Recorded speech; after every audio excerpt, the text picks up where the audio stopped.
Bienvenidas y bienvenidos a un nuevo vídeo de Urbadriz. En concreto, este vídeo va dedicado exclusivamente a las obras de reestructuración. Las normas urbanísticas del Plan General de Ordenación Urbana de Madrid establecen en su título primero los tipos de obras según estas normas. Este listado, por así decirlo, no tiene nada que ver con la nomenclatura que utilizan otras legislaciones como la Ley de Contratos del Sector Público o el Código Técnico de la Edificación. Y he elegido esta temática en concreto porque creo que es muy relevante que los proyectistas conozcan bien el tipo de obras que van a realizar dentro de una edificación o de una nueva edificación para así saber el régimen de obras que las normas urbanísticas establecen en esos casos concretos. Las obras de reestructuración se incluyen en un grupo más grande que son las obras en los edificios ya existentes. Y dentro de las obras de los edificios, estas obras de reestructuración se incluyen dentro de las obras de reforma y de las obras de rehabilitación. Pues bien, estas obras de reestructuración, según definen las normas urbanísticas, son las que van a tener la capacidad de alterar las características morfológicas de una edificación. Y quizás os preguntaréis, ¿cuáles son las características morfológicas de una edificación? Pues bien, las normas urbanísticas también definen las características morfológicas de una edificación y además introducen novedades respecto de las antiguas. Vamos a verlas. Las características morfológicas de un edificio son las siguientes: la volumetría general del edificio, la disposición y la forma de sus accesos, de sus patios y también de las comunicaciones verticales del edificio, la articulación de sus espacios comunes, como son los distribuidores, la configuración de su estructura general y la configuración exterior de sus fachadas y de su cubierta. Esta última, por cierto, es una nueva incorporación a las normas urbanísticas. Estas obras son las que van a tener la capacidad de alterar las características morfológicas de una edificación, salvo su volumetría general. ¿Qué obras comprenden estas obras de reestructuración? Por ejemplo, la apertura de huecos en forjados y muros, también la sustitución parcial y total y la nueva construcción de forjados, incluyendo la modificación de los niveles de planta, la sustitución de elementos resistentes aislados u otras intervenciones similares en la estructura del edificio. También el cubrimiento, la apertura y la ampliación de los patios de parcela, así como la demolición, modificación o nueva creación de los núcleos de comunicación verticales, incluyendo la incorporación de ascensores y la alteración de la configuración de accesos y elementos comunes en el edificio. Las obras de reestructuración, a su vez, se dividen o se subdividen en tres tipos. Y estos tres tipos tienen que ver con el nivel de intervención de las obras en el edificio. Vamos a tener obras de reestructuración puntual, obras de reestructuración parcial y obras de reestructuración total o general. Es decir, se mantiene la subdivisión que ya hacían las antiguas normas urbanísticas. Pero es verdad que las antiguas normas urbanísticas, tanto en la reestructuración puntual como en la reestructuración parcial, daban unos listados que muchas veces generaban dudas porque no se sabía claramente, o las normas urbanísticas no especificaban claramente si eran listados cerrados o se debía entender que otro tipo de obras similares o semejantes a estos subtipos podrían incluirse también. Esto ya no va a ocurrir con la redacción de las nuevas normas urbanísticas. Por suerte, esta vez se deja muy claro cómo funciona la subdivisión entre cada uno de estos subtipos. En cuanto a las obras de reestructuración puntual, se limita a las siguientes actuaciones tasadas, es decir, van a ser esas y ninguna más, y se consideran además de menor envergadura. Las obras de reestructuración puntual son las siguientes: la apertura puntual de huecos de paso en muros de carga. También las obras de adecuación a la normativa de accesibilidad mediante la instalación de ascensores. Incluso la adaptación de la escalera, pero sin alterar el trazado de la misma. También las obras que tengan que ver con el cumplimiento de la normativa en caso de incendio, mediante la construcción de pasos y vías de evacuación. También la construcción de escaleras privadas de comunicación entre dos viviendas consecutivas. Por ejemplo, dos viviendas consecutivas en altura se pueden unir a través de unas escaleras privadas para conseguir un dúplex. Y por último, dentro de estas obras de reestructuración está la demolición y en su caso la reconstrucción de forjados, incluso con la modificación de niveles.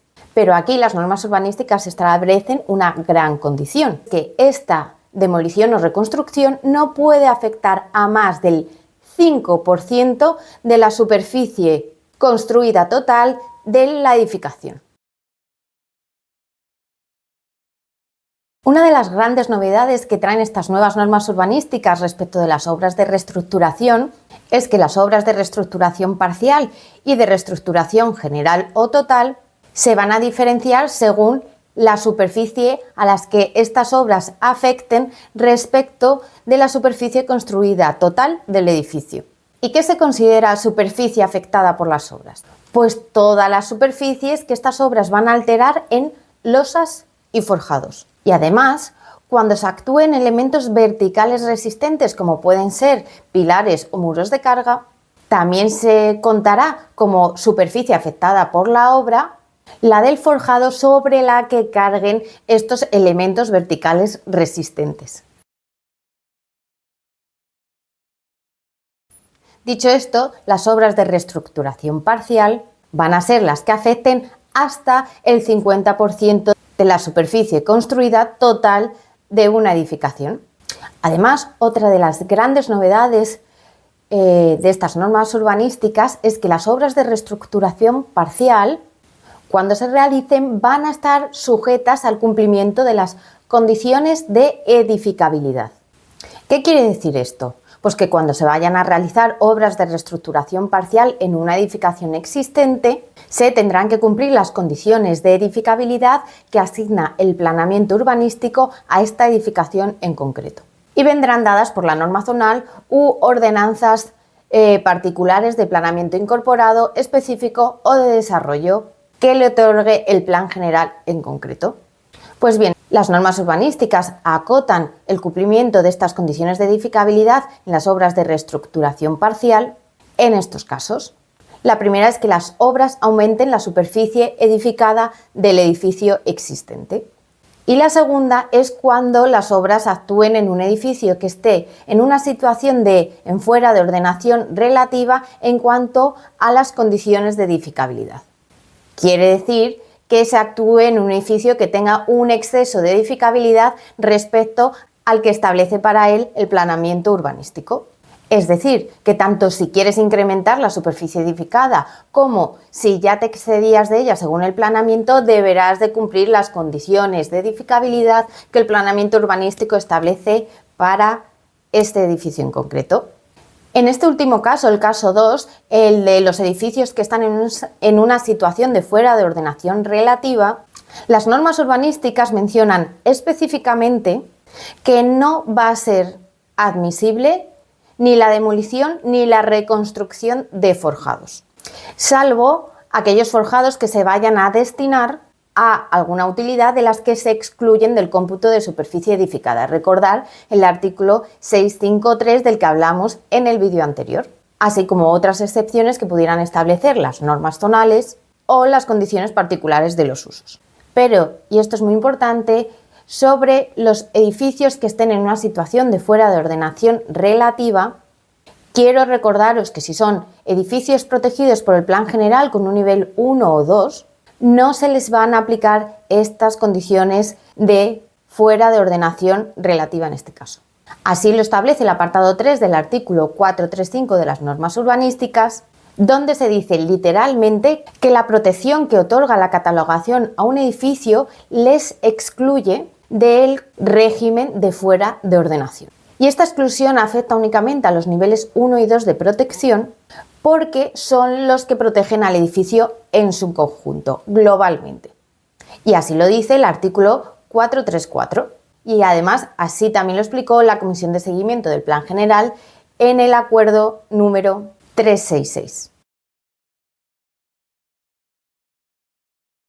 ¿Qué vamos a entender por obras de reestructuración general o total?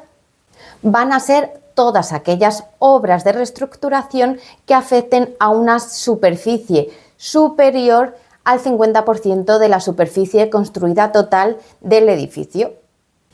Quizás os preguntéis qué diferencia hay entre una obra de reestructuración general y una obra de reestructuración total. Pues esta cuestión las nuevas normas no la especifican, pero sí lo especificaban las antiguas normas urbanísticas, que ya sabéis que no están vigentes. Las antiguas normas urbanísticas definían que las obras de reestructuración total se referían a las del vaciado del edificio con el único mantenimiento de las fachadas que recaían a una vía o a un espacio libre de uso público. Pero vuelvo a insistir, esta redacción ya no está en vigencia. Y por último, para las obras de reestructuración total o general, las nuevas normas urbanísticas establecen que deberán de cumplir las condiciones que se establezcan para las obras de nueva edificación, salvo aquellas obras que resulten incompatibles con el mantenimiento de los elementos objetos de protección en los edificios catalogados. Como ya habíamos comentado anteriormente, prima la catalogación. Y hasta aquí el vídeo de hoy dedicado en exclusiva a las obras de reestructuración. Por favor, hacedme comentarios si queréis saber más sobre los tipos de obra y ya sabéis, por favor, suscribiros al canal, activar las notificaciones y seguir el perfil en LinkedIn y ahora también en Instagram, Urbadriz Oficial. Nos vemos en el siguiente vídeo dentro de 2 semanas. ¡Adiós!